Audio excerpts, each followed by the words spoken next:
এই মহতী অনুষ্ঠান family card অনুষ্ঠানের সভাপতি, মঞ্চে উপস্থিত মন্ত্রিপরিষদের সদস্যবৃন্দ, সংসদ সদস্যবৃন্দ, আমার দলীয় নেতৃবৃন্দ, সমাজ কল্যাণ মন্ত্রণালয় সহ লোকাল প্রশাসনের কর্মকর্তাবৃন্দ, আমার সামনে উপস্থিত মা বোনেরা, এলাকাবাসী ভাইরা, মুরব্বীবর্গ এবং আমার দলীয় নেতৃবৃন্দ এবং কর্মী ভাইরা, আসসালামু আলাইকুম। কেমন আছেন সবাই? কেমন আছেন? আলহামদুলিল্লাহ। এই প্রোগ্রামে আসার আগে আমি শ্রীমঙ্গলে গিয়েছিলাম।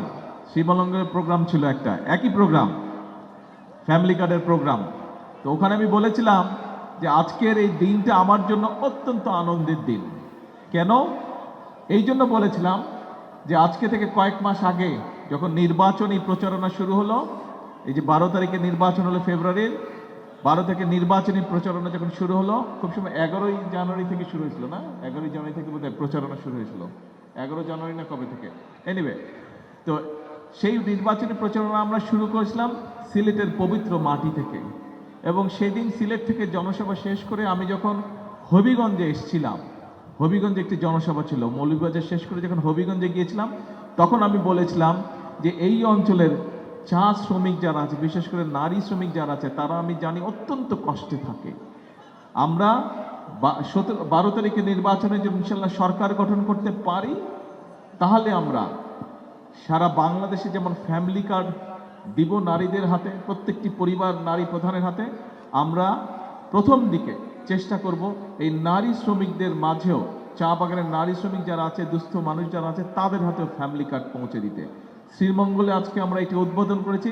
আলহামদুলিল্লাহ, আল্লাহর কাছে হাজার লক্ষ কোটি শুকরিয়া, আমার সেই কথা আমি রাখতে পেরেছি। সেই জন্য আমার জন্য একটি আজকে অত্যন্ত স্মরণীয় দিন। প্রিয় ভাই বোনেরা, আজকে এখানে ফ্যামিলি কার্ডের অনুষ্ঠান হচ্ছে। এই যে আপনাদের সামনে দেখছেন অনেক মা বোন বসে আছে, 150-র মতন মা বোন বসে আছে, তাদেরকে আমরা আজকে ফ্যামিলি কার্ড দিয়েছি। এই ফ্যামিলি কার্ডের বাইরেও আপনারা দেখেছেন মঞ্চে কিছু মানুষ এসেছিল, তাদের মধ্যে কিছু দুস্থ মানুষ ছিল, যাদেরকে অত্যন্ত দুস্থ, যাদের ঘর বাড়ি নেই, ঘর নির্মাণের জন্য 2 লক্ষ টাকা তাদেরকে দেওয়া হয়েছে। আপনারা দেখেছেন কিছু স্টুডেন্ট এসেছিল, একদম খেটে খাওয়া মানুষের ঘরের সন্তান তারা, তাদের অনেক সময় পড়ালেখার বই খাতা কিনতে বা পড়ালেখা চালাতেও কষ্ট হয়। সরকারের পক্ষ থেকে, হতে পারে অল্প মানুষ, কিন্তু তারপরেও এই অল্প মানুষকে সরকারের পক্ষ থেকে সহযোগিতা করা হয়েছে। আপনারা দেখেছেন কিছু গরিব মানুষ এসেছিল এখানে আমার সামনে, তাদেরকে চিকিৎসার জন্য সহযোগিতা করা হয়েছে। প্রিয় ভাই বোনেরা, এর মধ্যে আপনারা পত্রপত্রিকায় দেখেছেন, এমনকি আমাদের মিঠু এমপি, সেও বলেছে যে তার ওখানে এরই মধ্যে পাইলট প্রজেক্টের ভিতরে কৃষক ভাইদেরকে কৃষি কার্ড, আপনার ওখানে কৃষক কার্ড দেওয়ার পরিকল্পনা হয়েছে। হ্যাঁ, কবে দিবে? ওই দিনে একই সাথে হয়েছে। আচ্ছা, তার ওখানেও কৃষক কার্ড দেওয়া হয়েছে। তো এখন বিষয়টা কি? এর সাথে আরো বিষয় আছে।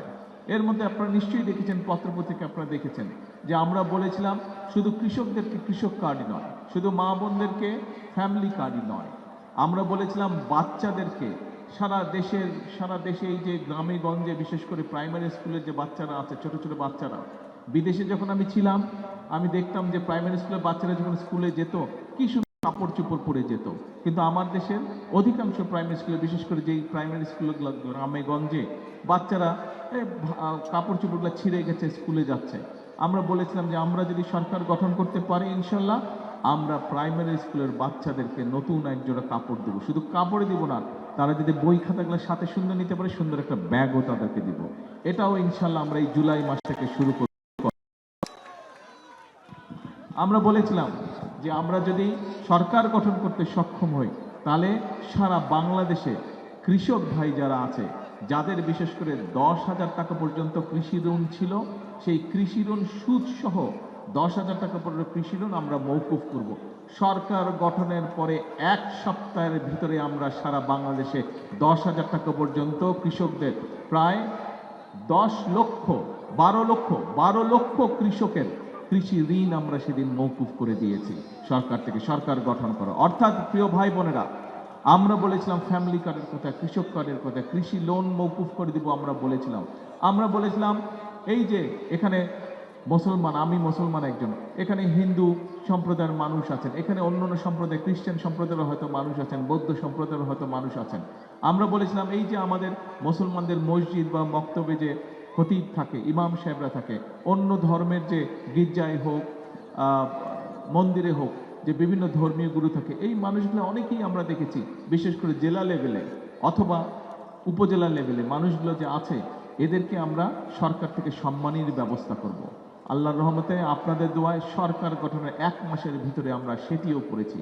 সবাই এখনো পাই নাই, প্রক্রিয়া মাত্র শুরু হয়েছে, আমরা কিছু কিছু করে দিচ্ছি। ইনশাল্লাহ আগামী 1 বছরের মধ্যে, এই যে কয়েকদিন আগে বাজেট উপস্থাপিত হলো, এই বাজেটে আমরা অর্থ বরাদ্দ করেছি।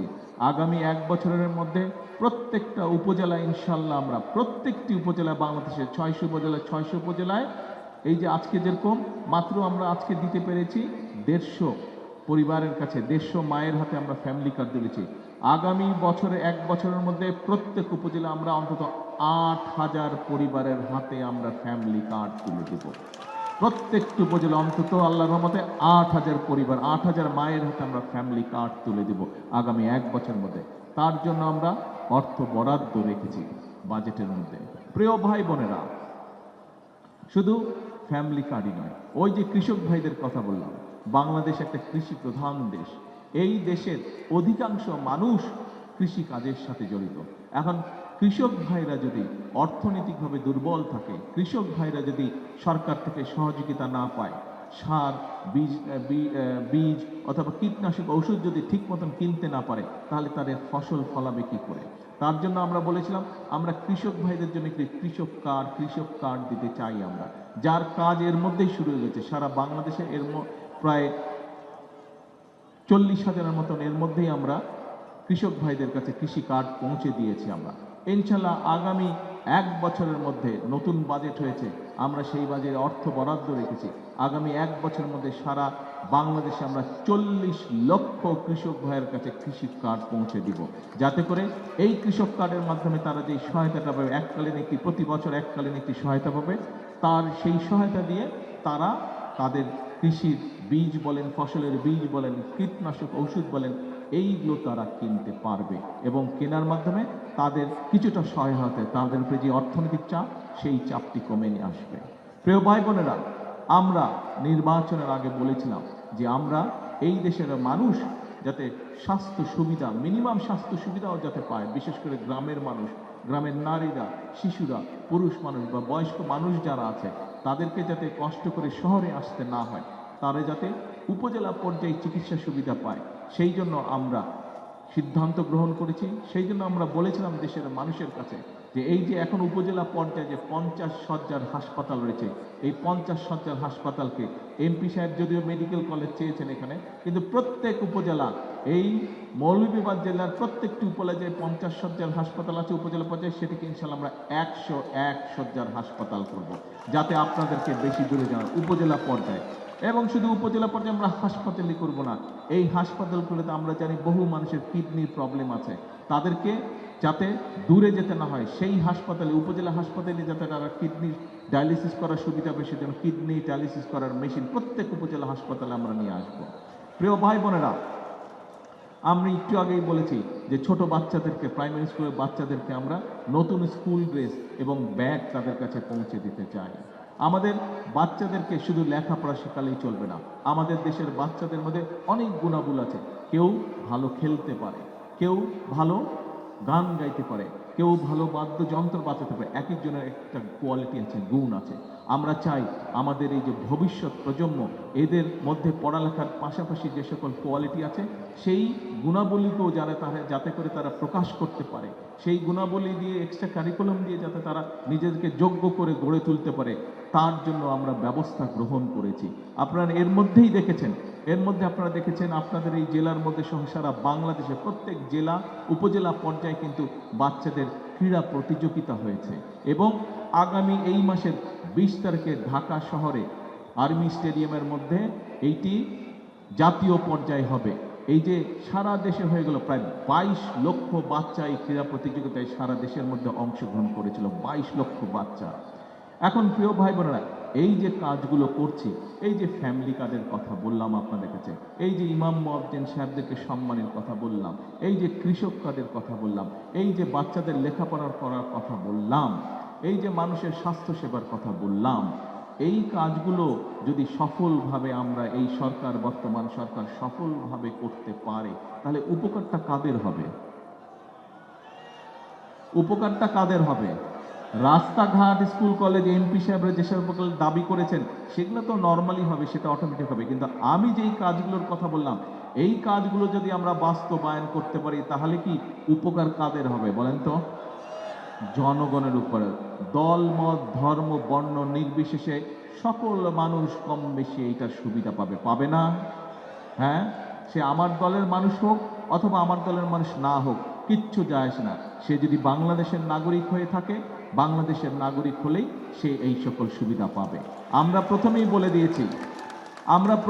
বলে দিয়েছি যে 12 তারিখের নির্বাচনে বাংলাদেশের মানুষ বিএনপিকে নির্বাচিত করেছে।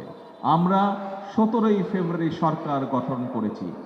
12 তারিখের নির্বাচন পর্যন্ত আমরা একটি দল ছিলাম, একটি রাজনৈতিক দল। কিন্তু 17 তারিখে যখন আমরা সরকার গঠন করেছি, আমরা তখন বাংলাদেশের প্রত্যেক শ্রেণী পেশা মানুষের সরকার এটি। কারা আমাদেরকে ভোট দিয়েছে, কারা আমাদেরকে ভোট দেয়নি, সেটি আমাদের কাছে বিবেচ্য নয়। এই বর্তমান সরকার, সরকারকে যারা ভোট দিয়েছে তাদের যেমন বর্তমান সরকার, যারা বর্তমান সরকারকে ভোট দেয়নি তাদেরও সরকার হলো বর্তমান সরকার। আমরা সকলের জন্য কাজ করতে চাই, আমরা সকল ধর্ম মানুষের জন্য কাজ করতে চাই, সকল শ্রেণী পেশার মানুষের কাজ করতে চাই। আমাদের কাছে মুখ্য বিষয় হচ্ছে, বর্তমান সরকারের মুখ্য বলতে হচ্ছে যে বাংলাদেশের জনগণ এবং বাংলাদেশের মানুষ। এখন প্রিয় ভাই বোনেরা, আপনাদের সামনে আরেকটি বক্তব্য রাখতে চাই, আমি আরেকটি বিষয় আপনাদের সামনে তুলে ধরতে চাই। এই যে আপনারা বললেন, এই কাজগুলো, যেই কাজের সংক্ষিপ্ত বিবরণী আপনাদের সামনে আমি তুলে ধরলাম, এই কাজগুলো যদি আমরা সফলতার সাথে করতে পারি, তাহলে উপকারভোগী কারা হবে? কি ভাই, ওই যে পিছনে গেটের মধ্যে দাঁড়াচ্ছেন, উপকারভোগী কারা হবে? বিদেশিরা হবে না বাংলাদেশের মানুষ হবে? বাংলাদেশের মানুষ হবে। বাংলাদেশের মানুষ উপকারভোগী হবে। এখন প্রিয় ভাই বোনেরা, আমাদেরকে এখন তাহলে একটি সিদ্ধান্ত নিতে হবে। আজকে এই যে দেখুন, কারো যদি কোনো বক্তব্য থাকে, সেটি সরকারের পক্ষে হোক, সেটি সরকারের বিপক্ষে হোক, সেই ব্যক্তি নির্দ্বিধায় সেই কথা বলতে পারে। আজকে দেখুন, কোনো সংবাদপত্রে যদি কোনো খবর ছাপে, সেটি সরকারের পক্ষেই হোক অথবা সরকারের বিপক্ষে হোক, সেই সংবাদপত্র কিন্তু ভয় পায় না, সে তার কথা বলে। সত্য কি, সঠিক কি বেঠিক, এটা হচ্ছে পরের বিষয়। কিন্তু মূল বিষয় হচ্ছে যে আজ বাংলাদেশের মানুষের গণতান্ত্রিক অধিকার বলেন অথবা বাক বা ব্যক্তির স্বাধীনতা বলেন, সেটি প্রতিষ্ঠিত হয়েছে আজকে। এই বাক বা ব্যক্তির স্বাধীনতা আজকে প্রতিষ্ঠিত হয়েছে। এই ব্যক্তি স্বাধীনতা, বাক স্বাধীনতা প্রতিষ্ঠিত হয়েছে বলেই আজকে আমরা জনগণের জন্য কাজ করতে পারছি। এই বাক ব্যক্তি স্বাধীনতা হয়েছে বলেই আজকে আমরা দেশের জন্য কাজ করতে পারছি। এখন প্রিয় ভাই বোনেরা, বাক স্বাধীনতা, ব্যক্তি স্বাধীনতা, এই যে গণতান্ত্রিক স্বাধীনতা, গণতন্ত্রের যে স্বাধীনতা, এই যে ভোট দিয়ে যে আপনারা নির্বাচিত করেছেন একটি গণতান্ত্রিক সরকারকে, এই সরকার যদি এই সকল কাজ, যে সকল কাজ আপনাদেরকে আমরা 12 তারিখের নির্বাচনের আগে প্রতিশ্রুতি দিয়েছিলাম, সেই প্রতিশ্রুতি যদি আমরা রক্ষা করতে না পারি, ক্ষতিটা কার হবে? আবার কার হবে? হলে যদি জনগণের লাভ হয়, না হলে কার ক্ষতি হবে? জনগণের ক্ষতি হবে। এখন প্রিয় ভাই বোনেরা, বাংলাদেশের মানুষ আন্দোলন করেছেন, সংগ্রাম করেছেন, এখানে এমপি সাহেবরা বক্তব্য রেখেছেন, আপনারা সেই বক্তব্যের সাথে সমর্থন জানিয়েছেন। কি ছিল সেটি? ওনারা বলেছেন গত 1 যুগ ধরে এই এলাকার, পুরা জেলার কোথাও তেমন কোনো উন্নয়ন হয়নি। আমরা যা উন্নয়ন দেখেছি, যা উন্নয়ন, রাস্তাঘাট, স্কুল কলেজ, ঈদগাহ মাঠ, যাই হয়েছে কিনা, স্কুল কলেজ হাসপাতাল যেগুলাই হয়েছে, সব আমরা আজকে বিগত বিএনপি সরকার, খালেদা জিয়া সরকারের সময় সাইফুর রহমান সাহেব এই কাজগুলো করেছেন। ঠিক, বিগত 1 যুগেরও বেশি সময় ধরে এই এলাকার মানুষ উন্নয়নের তেমন কোনো ছোঁয়া তারা দেখতে পায় না। প্রিয় ভাই বোনেরা, মানুষ বিগত 1 যুগ ধরে 71 সালে যেরকম বুকের তাজা রক্ত ঢেলে দিয়ে বাংলাদেশের মানুষ দেশ স্বাধীন করেছিল, গত 1 যুগ ধরেও কিন্তু বাংলাদেশের মানুষ রাজপথে আন্দোলন করেছে, সংগ্রাম করেছে তার ভোটের অধিকার প্রতিষ্ঠিত করার জন্য। গত 1 যুগ ধরে মানুষ আন্দোলন সংগ্রাম করেছে তার ব্যক্তি বাক স্বাধীনতা রক্ষা করার জন্য, যেটা তার কাছ থেকে ছিনিয়ে নেওয়া হয়েছিল। ভোটের অধিকার ছিনিয়ে নেওয়া হয়েছিল, তার কথা বলার অধিকার ছিনিয়ে নেওয়া হয়েছিল। প্রিয় ভাই বোনেরা, 2024 সালের 5ই আগস্ট এই বাংলাদেশের মানুষ, ছাত্র জনতা, নারী পুরুষ সকলে রাজপথে নেমে এসলো এবং স্বৈরাচারকে এই দেশ ছেড়ে পালিয়ে যেতে বাধ্য করেছে। প্রিয় ভাই বোনেরা, একটু আগে বক্তব্যের প্রথমে আপনাদেরকে যেই কাজগুলোর ফিরিস্তি আপনাদের সামনে আমি তুলে ধরলাম, আপনাদের আমি জিজ্ঞেস করেছি এই কাজগুলো যদি আমরা বাস্তবায়ন করতে পারি কাদের উপকার হবে? আপনারা বলেছেন এই দেশের মানুষের উপকার হবে। প্রিয় ভাই বোনেরা, আবার আমি আপনাদেরকে জিজ্ঞেস করি, যদি এই কাজগুলো আমরা বাস্তবায়ন করতে না পারি, আজকে যদি বেকারদের কর্মসংস্থান করতে না পারি, আজকে যদি আমার ভাই বোনদের জন্য চিকিৎসা সেবা পৌঁছে দিতে না পারি, আজকে যদি আমরা মায়েদের হাতে ফ্যামিলি কার্ড পৌঁছে দিতে না পারি, আজকে যদি আমরা কৃষক ভাইদের হাতে কৃষক কার্ড পৌঁছে দিতে না পারি, আজকে যদি আমরা আমাদের ভবিষ্যৎ সন্তানদের জন্য সঠিকভাবে খেলাধুলা লেখাপড়া সব ব্যবস্থা করতে না পারি, তাহলে ক্ষতিকার হবে দেশের, হবে ক্ষতিকার হবে জনগণের হবে। প্রিয় ভাই বোনেরা, দেশের মানুষ এখন স্থিতিশীলতা চায়, দেশের মানুষ দেশে এখন শান্তি চায়, দেশের মানুষ দেশে এখন স্থিতিশীলতা চায়, শান্তি চায়, কর্মসংস্থান চায়, শিক্ষার ব্যবস্থা চায়, চিকিৎসা সুবিধার ব্যবস্থা চায়। তাই তো নাকি? তাই তো ভুল বলেছে কি ভাই? ভুল বলছে? ওই যে শহীদ মিনারের উপরে মানুষ দাঁড়িয়ে আছেন, কি ভুল বলেছি? কথা শুনছেন? সঠিক? এই যে গেটের মধ্যে কয়েক হাজার মানুষ দাঁড়িয়ে আছেন, সঠিক বলছি না বেঠিক বলছে? সঠিক হলে হাত তোলেন। ধন্যবাদ। প্রিয় ভাই বোনেরা, তাই যদি হয়ে থাকে, আমরা যদি দেশের ভাগ্যের পরিবর্তন করতে চাই, আমরা যদি দেশের মানুষের ভাগ্যের পরিবর্তন করতে চাই, তাহলে আমাদের সকলকে পরিশ্রম করতে হবে। সরকারের যেমন দায়িত্ব আছে জনগণের ভাগ্যের পরিবর্তনের জন্য উন্নয়ন কাজ করা, সরকারের যেমন ভাগ্য আছে দেশের ভবিষ্যৎ সন্তানদের জন্য শিক্ষার ব্যবস্থা করা, সরকারের যেমন দায়িত্ব আছে দেশের নারীদের নিরাপত্তা নিশ্চিত এবং কিভাবে নারীদেরকে ক্ষমতায়ন করা যায় তার ব্যবস্থা করা, সরকারের যেমন দায়িত্ব আছে দেশের মানুষের জন্য নিরাপদ ব্যবস্থা করা, ঠিক একইভাবে জনগণকেও তাদের কিছু দায়িত্ব পালন করতে হবে। কারণ এই জনগণ নিয়ে বাংলাদেশ, কোনো সরকার নিয়ে শুধু বাংলাদেশ না, কোনো দল নিয়ে শুধু বাংলাদেশ না, কোনো ব্যক্তি বা পরিবার নিয়ে বাংলাদেশ না। বাংলাদেশ হলো 20 কোটি জনগণকে নিয়ে বাংলাদেশ। এই দেশের যদি ভাগ্যের পরিবর্তন হয়, এই 20 কোটি মানুষের ভাগ্যের পরিবর্তন হবে। এই দেশের 20 কোটি মানুষের যদি ভাগ্যের পরিবর্তন হয়, তাহলেই একমাত্র দেশের মানুষের ভাগ্যের পরিবর্তন করতে সম্ভব হবে। প্রিয় ভাই বোনেরা, সেজন্যই আজকে আমাদেরকে ধীর স্থিরভাবে চিন্তা করতে হবে। আমরা দেখেছি অতীতে যখনই দেশ ধীরে ধীরে সামনের দিকে এগোতে ধরে, যখনই দেশের অর্থনৈতিক ব্যবস্থা ধীরে ধীরে স্থিতিশীল হতে থাকে, যখনই দেশের নিরাপত্তা ব্যবস্থা, দেশের সিকিউরিটি যখন ধীরে ধীরে স্থির হতে থাকে, যখনই দেশের মানুষের স্বাস্থ্য ব্যবস্থা, শিক্ষা ব্যবস্থা ধীরে ধীরে স্থির হতে থাকে, তখনই আমরা অতীতে বিভিন্ন সময় দেখেছি যে দেশের মধ্যে অরাজকতা সৃষ্টি করা হয়েছে, 173 দিন হরতাল করা হয়েছে, ভাঙচুর করা হয়েছে, অবরোধ করা হয়েছে। মনে আছে এসব কথা আপনাদের? প্রিয় ভাই বোনেরা, 5 তারিখে এই দেশের মানুষ স্বৈরাচারকে বিদায় করেছিল, নিজেদের অধিকারকে প্রতিষ্ঠিত করেছিল। এখন দেশের মানুষ কাজ চায়, দেশের মানুষ শান্তি চায়, দেশের মানুষ ভালোভাবে বেঁচে থাকতে চায়। তাই তো নাকি? এই তো সোজা কথা নাকি? এর মধ্যে আর কোনো ব্যাপার আছে? আঁকা বাঁকা কিছু আছে? সোজা হিসাব এটা। তাহলে আমাদের সকলকে চোখ কান খোলা রাখতে হবে। বর্তমান সরকার আপনাদের জন্য কাজ করছে, দেশের জন্য কাজ করছে। এই যে আমরা একটা ফ্যামিলি কার্ড আজকে দিলাম, এখানে সব ধরনের মানুষ পেয়েছে না? সব ধরনের মানুষ পেয়েছে তো? আচ্ছা, তার মানে কি দাঁড়ালো? আমরা সরকার জনগণের অর্থ দিয়ে জনগণের জন্য কাজ করতে চায়। কাজে জনগণের অর্থ যাতে সঠিকভাবে জনগণের জন্য এবং দেশের জন্য ব্যবহৃত হয়, জনগণকে সে ব্যাপারে সজাগ থাকতে হবে।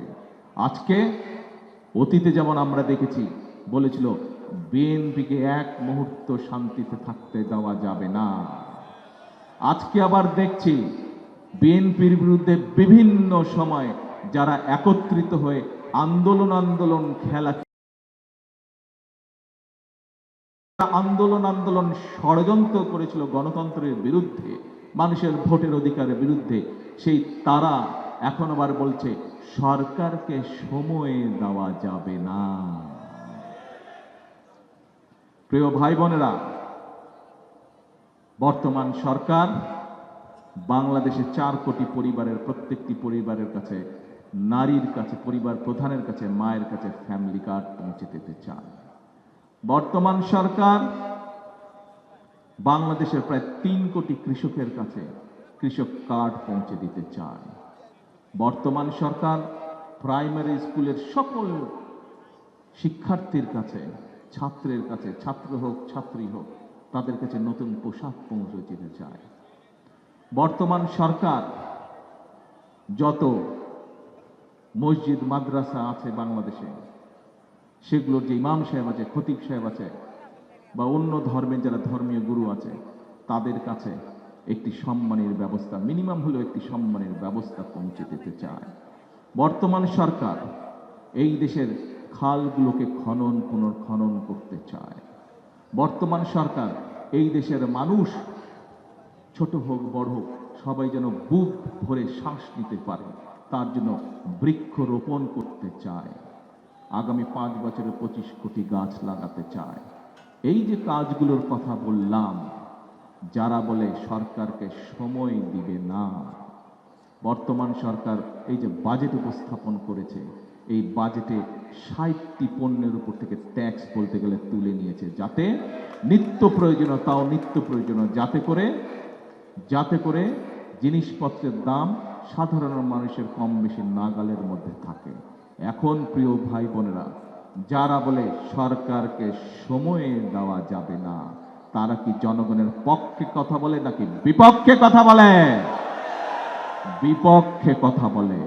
এই যে কাজগুলোর কথা বললাম, যারা বলে যে সরকারকে সময় দেওয়া যাবে না, তারা কি জনগণের স্বার্থে কথা বলছে না নিজেদের স্বার্থে কথা বলছে? নিজেদের স্বার্থে কথা বলছে। প্রিয় ভাই বোনেরা, আমি করি বিএনপি, আমার প্রত্যেকটি নেতাকর্মী যারা বিএনপি করে, আমরা যারা শহীদ জিয়ার সৈনিক, আমরা যারা দেশনেত্রী খালেদা জিয়ার সৈনিক, আমরা সকল সময় একটি কথা বলি, আমরা রাজনৈতিক দল, আমাদের শক্তির উৎস কি? আমাদের শক্তির উৎস জনগণ। আমাদের পলিটিক্স, আমাদের রাজনীতি হচ্ছে জনগণকে সাথে নিয়ে। এই জনগণই আমাদেরকে 12 তারিখের নির্বাচনে সরকার গঠনে সহায়তা করেছে। এই জনগণ সাথে ছিল বলেই গত 1 যুগের আন্দোলন 2024 সালের 5ই আগস্ট সফল হয়েছে। নির্বাচনের আগে আমরা দেশের মানুষের কাছে প্রতিশ্রুতি দিয়েছিলাম, ম্যানিফেস্টো দিয়েছিলাম। নির্বাচনের ফলাফল প্রমাণ করেছে, নির্বাচনের আগে আমরা যেই ম্যানিফেস্টো দিয়েছি, সেটা নির্বাচনের আগে পর্যন্ত ছিল বিএনপির ম্যানিফেস্টো। কিন্তু নির্বাচনের ফলাফল প্রমাণ করেছে যে নির্বাচনের পর দিন থেকে এটি বাংলাদেশের সংখ্যাগরিষ্ঠ মানুষের ম্যানিফেস্টো। আমাদের যে প্রতিশ্রুতি, এটা আর এখন আমাদের প্রতিশ্রুতি না, এটা হচ্ছে জনগণের প্রতিশ্রুতি। প্রিয় ভাই বোনেরা, জনগণ সিদ্ধান্ত নিয়েছে যে বিএনপি আগামী 5 বছর পর্যন্ত দেশ পরিচালনা করবে। জনগণ সিদ্ধান্ত নিয়েছে যে বিএনপি তার দেওয়া, জনগণকে দেওয়া সকল প্রতিশ্রুতি পালন করতে কাজ করবে। তাহলে আমার প্রশ্ন, জনগণের রায়ের বিরুদ্ধে যারা কথা বলে, যারা জনগণ টাইম দিয়েছে বিএনপিকে 5 বছর, যারা বলে জনগণকে, বিএনপিকে সময় দেওয়া যাবে না, তাদের বিরুদ্ধে তাহলে কি করা উচিত? তাদের বিরুদ্ধে সজাগ থাকতে হবে। মনে আছে তো, এখানে অনেক মুরব্বী আছেন, মনে আছে তো 71-এ কি করেছিল? মনে আছে তো 86-তে কি করেছিল? মনে আছে তো এর মধ্যে 1 যুগ যে আন্দোলন চলেছিল, সেই আন্দোলন তাদেরকে কোথাও আমরা কিন্তু দেখি নাই। আজকে যদি আন্দোলনে শহীদদের তালিকা বের করা হয়, দেখা যাবে যে ছাত্রটি মারা গিয়েছে ছাত্র দলের এক কর্মী, যে ছাত্রটি গুম হয়েছে ছাত্র দলের কর্মী, যে যুবকটি মারা গিয়েছে যুব দলের কর্মী, যে যুবকটি গুম হয়েছে যুব দলের কর্মী। প্রিয় ভাই বোনেরা, যেই মানুষটি বিনা কারণে জেল কেটেছে খুঁজলে দেখা যাবে বিএনপির কর্মী। যে মানুষটি মিথ্যা মামলা মাথায় করে বয়ে বেরিয়েছে বছরের পর বছর, খোঁজ করলে দেখা যাবে শহীদ জিয়া খালেদা জিয়ার কর্মী। প্রিয় ভাই বোনেরা, বক্তব্যের সময় এখন বেশি না। মানুষ বিএনপিকে বলেছে তোমরা দেশকে গড়ে তোলো। মানুষ বিএনপিকে বলে দিয়েছে আগামী 5 বছর তোমাদেরকে সময় দিলাম, দেশকে ঠিক করো তোমরা। স্বৈরাচার দেশকে খালি করে রেখে চলে গিয়েছিল। প্রিয় ভাই বোনেরা, যারা বিএনপিকে সময় দিতে চায় না তারা আবার বলে ফ্যামিলি কার্ড কোত্থেকে করবা, টাকা পাবা কই। পরিষ্কার ভাবে বলে দিতে চাই, বিগত এক যুগ আমরা দেখেছি, সারা পৃথিবী দেখেছে, সারা পৃথিবী সাক্ষ্য দিয়েছে কিভাবে এই দেশের মানুষের অর্থ বিদেশে পাচার হয়ে গিয়েছিল। মনে পড়ে? এখন থেকে বাংলাদেশের মানুষকে সাথে নিয়ে সেই পাচার আমরা রুখে দিব। এই দেশের মানুষের অর্থ, এই দেশের মানুষের সম্পদ এই দেশেই থাকবে, কোথাও যেতে পারবে না। এই দেশের মানুষের অর্থ, এই দেশের মানুষের সম্পদ এই দেশ আর এই দেশের মানুষের ভালোর জন্য ব্যবহার করা হবে। যারা বলে টাকা কোথায় পাবা, তাদের কাছে এই হচ্ছে আমার জবাব। এই দেশের মানুষের অর্থ এই দেশের জন্যই ব্যবহার হবে। তাদের উদ্দেশ্যে একটাই কথা বলতে চাই, মানুষকে নিয়ে চিন্তা করুন, মানুষের জন্য কাজ করার চিন্তা করুন, দেখবেন উপায় বের হয়ে যাবে, আল্লাহ উপায় বের করে দিবে। প্রিয় ভাই বোনেরা, সামনে এখন সময় কাজ করা, সামনে সময় হচ্ছে দেশ গড়া, সামনে সময় হচ্ছে মানুষের ভাগ্যের পরিবর্তন করা, সামনের সময় হচ্ছে দেশের ভাগ্যের পরিবর্তন করা। আজকে দেশের 20 কোটি মানুষের 40 কোটি হাত, এই 40 কোটি হাত যদি অবশ হয়ে পড়ে থাকে, অলস হয়ে পড়ে থাকে, তাহলে দেশের ভাগ্যের পরিবর্তন করা যাবে না।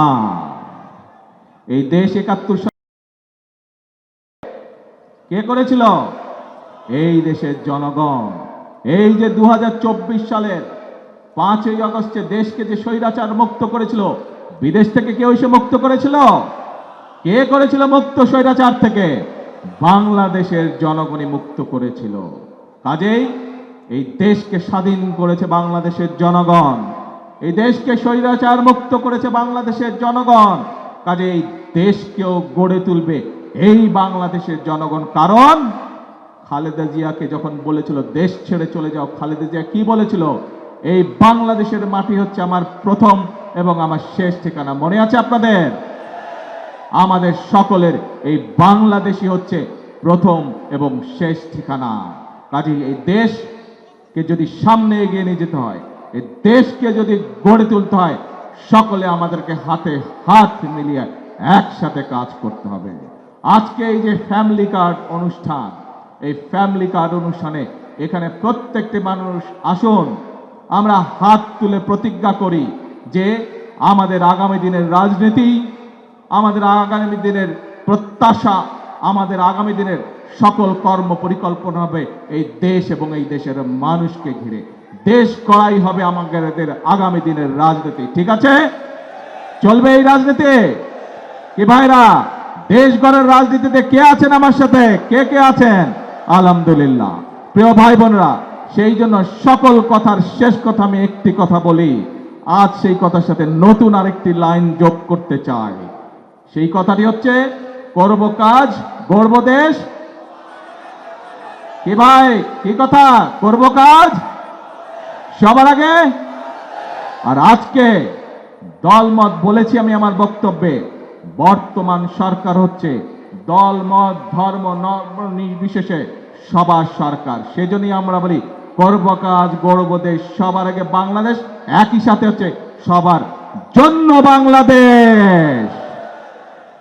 এই তাহলে আজকে আমাদের প্রতিজ্ঞা। এবং বক্তব্য শেষ করার আগে আবার আপনাদের স্মরণ করে দিতে চাই, যারা বলেছে সরকারকে সময় দেওয়া যাবে না, তাদের সম্পর্কে সতর্ক করে আপনাদের বলতে চাই, বিএনপির প্রতিশ্রুতি, বিএনপির পরিকল্পনা জনগণের পরিকল্পনা।